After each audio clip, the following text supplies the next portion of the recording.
Howrah Bandel local 6 নম্বরে দিয়েছে। আজকের আমার গন্তব্যস্থল হচ্ছে শেওড়াফুলি মন্দির এবং ঘাট। দেখি কতটুকু কি দেখাতে পারি, আপনাদের নিয়ে যাব। এই 9:55 ট্রেনে উঠব এবং এখান থেকে যাব।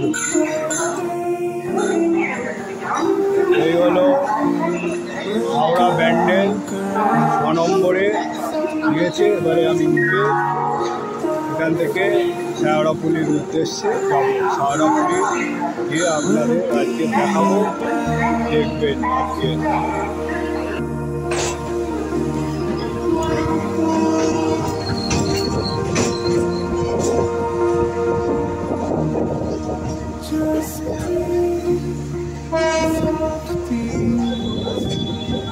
ট্রেন ছেড়েছে, হাওড়া থেকে যাচ্ছে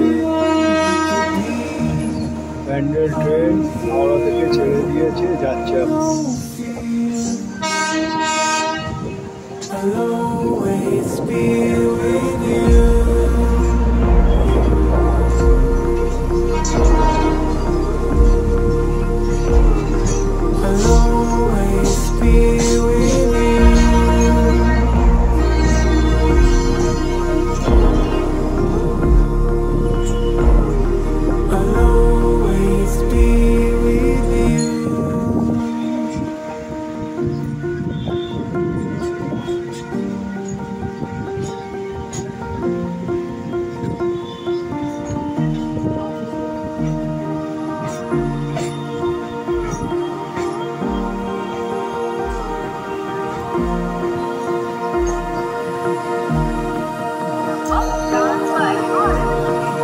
এখন শেওড়াফুলি স্টেশনে নেমে এবারে প্রথম যাব নিস্তারণী কালী মন্দির।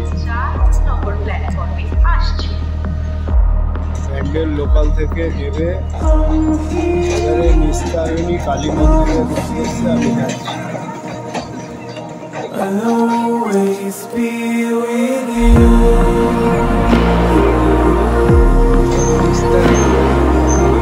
কালী মন্দিরে এসে পৌঁছলাম শেওড়াফুলি স্টেশনের লাইনে। ঘুরছি এখন মন্দিরে।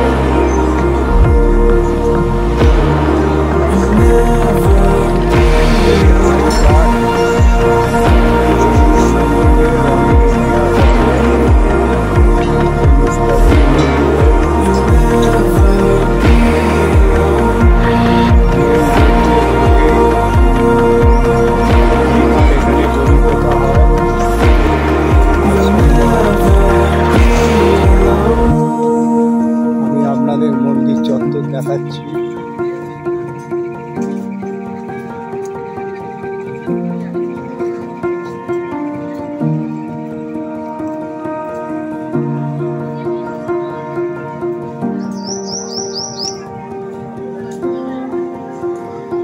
মন্দির চত্বর ঘুরে ঘুরে দেখাবো।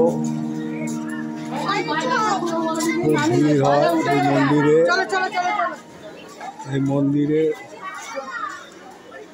শেওড়াফুলির রাজা তৈরি করেছিল এই মন্দির। এখানে হচ্ছে সাদা শিব আছে, দর্শন করুন। সাদা শিব দর্শন করুন আপনারা। এখানে 12 মাসই ভিড় লেগে থাকে।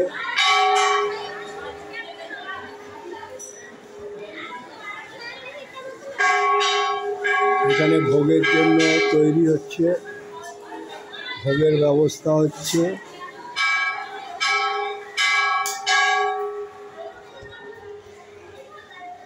দেখুন দুর্গা মূর্তি, কি সুন্দর দুর্গা মূর্তি আছে। মন্দির খুবই ভালো মন্দির। এখানে সর্বমঙ্গলা বলে রাজা মারা যাওয়ার পর এই নিস্তারিণী মন্দির মানে দক্ষিণেশ্বরের আদলে তৈরি, কিন্তু দক্ষিণেশ্বরের আগেই এই মন্দির তৈরি।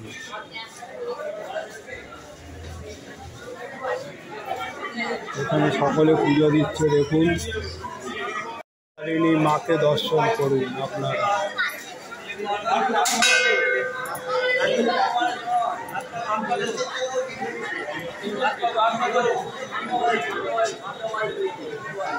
সুন্দর মায়ের মূর্তি দেখে মুগ্ধ হয়ে যাবেন।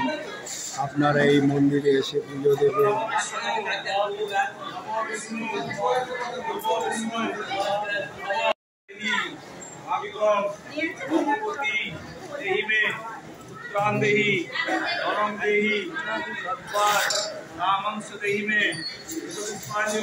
সত্যি মুগ্ধ হয়ে যাবেন এই মন্দিরে। এই মন্দিরে এসে আপনারা মনস্কামনা করতে পারেন এবং মনস্কামনা করলে পূর্ণ হবে। মন্দির বহু পুরনো বছরে, নিস্তারিণী কালী মন্দির। এই মন্দিরে আপনারা আসবেন, এসে পুজো দেবেন এবং আপনাদের মনস্কামনা পূর্ণ করবেন।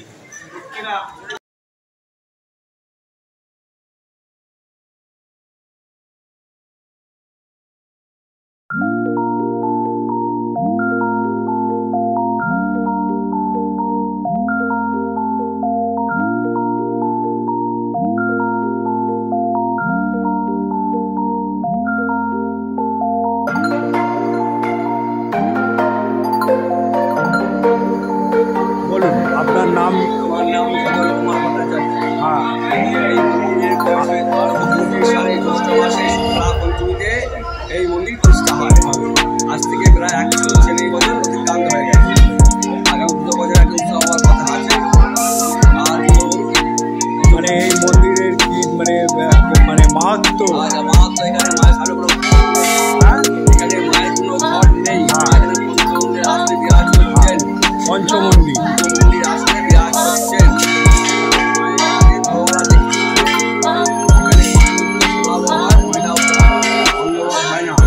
অন্নভোগ হয় না, নিত্যভোগ ময়দা। আচ্ছা, ময়দা এই ভোগ করতে গেলে কি করতে হবে?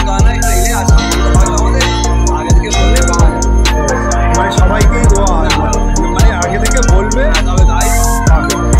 আর এখানে কোন কোন অনুষ্ঠানটা বেশি হয়?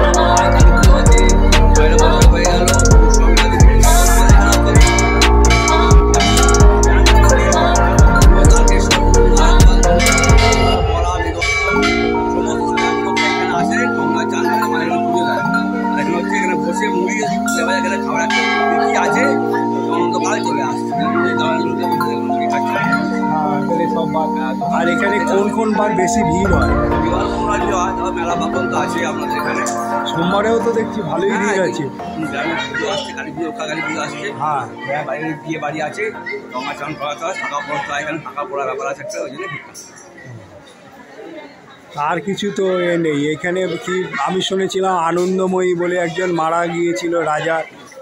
এর আনন্দময় না, রাজা 3 রানী ছিল। হ্যাঁ, রাজা 3 রানী, প্রথম রানী পুত্র সন্তান হয়নি, উনি আবার বিবাহ করেছিলেন। হ্যাঁ, তারও সন্তান হয়নি, উনি আবার বিবাহ করলেন, তারও সন্তান হয়নি। আর 3টে সতীন ছিল, তখন ঝগড়াঝাটি হতো। রাজা একদিন দরবারতে এলেন, সর্বমঙ্গলা ঝগড়া করছিলেন, হ্যাঁ, বড় রানীকে হত্যা করছিলেন। ও তারই এই পাপে বিস্তার পেতে অনুযোজনায় মাকে স্বপ্ন আসে, মাকে প্রতিষ্ঠা করে। এইভাবে আমরা যেমন আমাদের এই ভবতারিণী আছেন, ওনার 10 বছরের বড়, এরা নিস্তারিণী, একই ভাস্কর তৈরি করেছে। একই ভাস্কর যে ভবতারিণী ভবতারিণী। এ আছে আগে তৈরি, আগে 10 বছর আগে। 10 বছর আগে এখানেও রানী রাসমণি এসেছিলেন। তারপর এই আদলেই ওই মন্দির। ওখানে ঘট আছে, এখানে ঘট নেই। ঘট নেই, ছাড়া এখানে তরোয়াল। আর ওখানে আপনার অন্নভোগ হয়, যেহেতু রাজা রানী দান করেছিলেন মন্দিরটা ব্রাহ্মণকে, তাই অন্নভোগ হয়। এখানে রাজা দান করেননি বলে অন্নভোগ হয় না, এই জন্য এখানে ময়দা ভোগ। ধন্যবাদ, ধন্যবাদ। আপনার কাছ থেকে অনেক কিছু জানতে পারলাম, পণ্ডিত মশাইয়ের কাছ থেকে মন্দির সম্বন্ধে। পণ্ডিত মশাই বললেন আপনারা মাকে দর্শন করুন, দেখুন এখানে যা নিস্তারিণী কালীবাড়ি সম্বন্ধে অনেক কিছু বললেন উনি, তা আমি শুনে মুগ্ধ হয়ে গেলাম। আপনারা শুনলেন, এখানে আসবেন। এটা হচ্ছে এই ভবতারিণী, মানে মা ভবতারিণীর যে দক্ষিণেশ্বরের আদলেই তৈরি। এনার হাতে আপনার আছে তো আছে, আর ওনার হাতে কিছু নেই। হলো নিস্তারিণী, আর উনি হলেন অবতারিণী। তাই আমি অনুরোধ করব, আমার এটা দেখার পর আপনারা লাইক, শেয়ার ও সাবস্ক্রাইব করে দেবেন। এখানে আবার একটা সাদা শিবকে দর্শন করুন। এখানে বিখ্যাত হচ্ছে মুড়ি, ঘুগনি। দেখুন সবাই এসে বসে বসে খাচ্ছে। এখানে দেখুন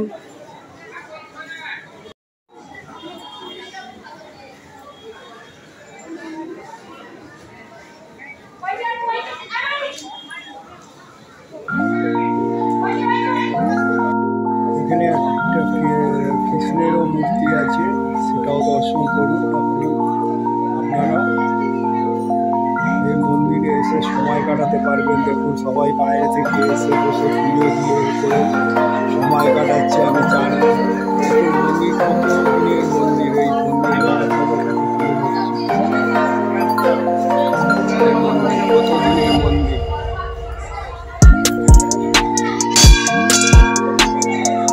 অনেক পুরনো মন্দির আপনাদের কাছে তুলে ধরছি।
দেখুন সবাই পুজো দিয়ে এসে মুড়ি, তারপরে আপনার আলুর চপ, ঘুগনি খাচ্ছে। এই তুলসী মঞ্চ, এটাও লক্ষ্য করুন।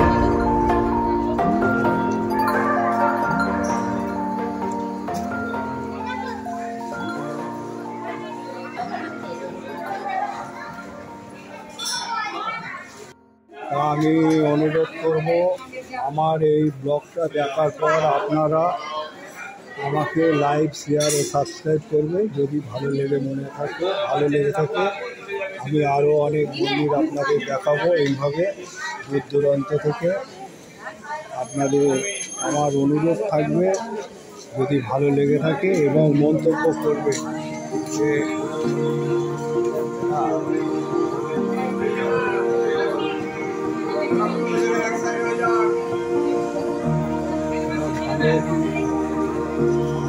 খারাপ তার মন্তব্য করবে। না জানলে আমি কী করে ধরবো যে আমারটা ভালো কি খারাপ। এই বলে আমি আর বেশি কিছু বলবো না, যা বলার মোটামুটি বলে দিলাম। এই বলে আমি এবারে আমার গন্তব্যস্থলের দিকে যাচ্ছি।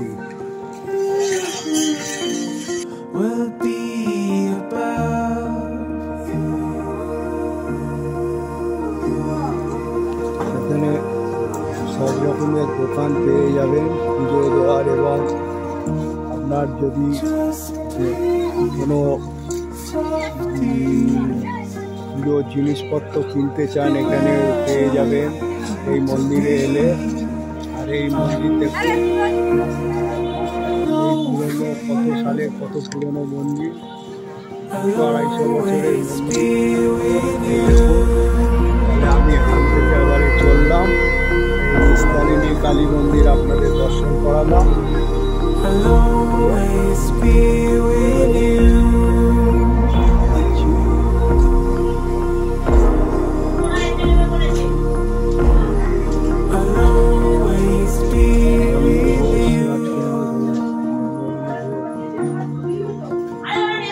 গঙ্গার ঘাটে একখানা শিবের মন্দির আছে, আপনারা গঙ্গার ঘাট দেখুন।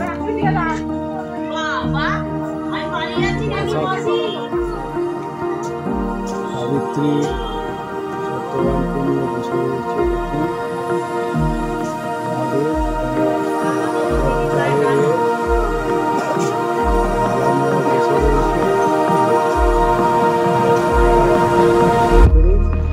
নিস্তারিণী মন্দিরে পুজো দিতে এলে এই ঘাটে অনেকে স্নান করে নিস্তারিণী মাকে পুজো দেয়।